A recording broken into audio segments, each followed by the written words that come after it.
on est influencé sur les réseaux sociaux par des gens qui émanent une confiance en eux qui est parfois authentique et qui est parfois construite aussi, qui n'est pas Tu penses toujours... que c'est vrai?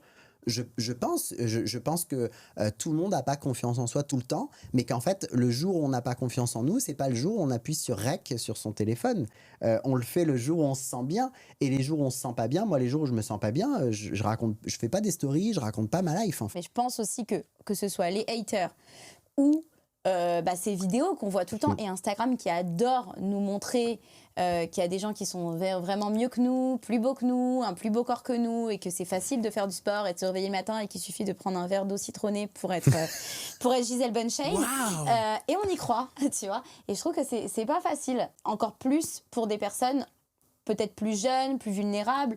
Et je trouve qu'on Bien est quand sûr. même dans une génération qui est vraiment compliquée parce qu'on demande soyez vous-même, mais finalement personne n'est vraiment soi-même, tout le monde met des filtres, tout le monde se montre comme tu dis sous son meilleur jour, alors que être soi-même c'est pas faire du pilates tous les jours avec un petit chien qui passe et pas 1 gramme de poussière par terre. Non, moi perso, tu parlais de tes chats, moi c'est pareil avec mes 3 enfants, tu vois. Bah oui, Donc, non mais moi non, je vais c'est le pas faire évident. le truc des pilates et tout, sauf qu'en fait moi ce qui va m'arriver c'est que le chien il va pisser sur le tapis. Moi c'est mon fils, tu vois. Bah,